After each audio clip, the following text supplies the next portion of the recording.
哎，Hello，想问一下，你方便访问一下？可以啊。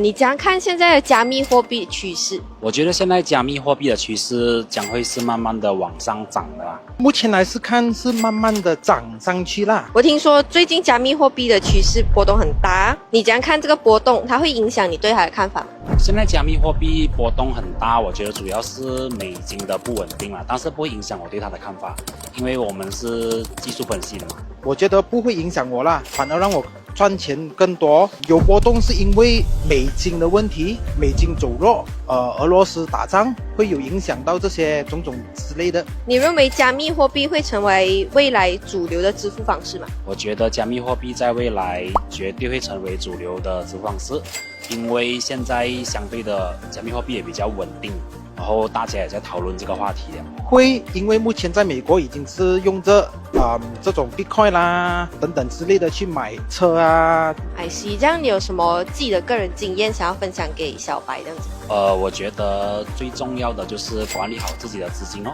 对我而言，就是说每个人都值得去学习，这个是一个赚零用钱的机会，就慢慢的去学，一天可以赚到10块20块美金，也是一个零用钱，就当做一个 part time 吧。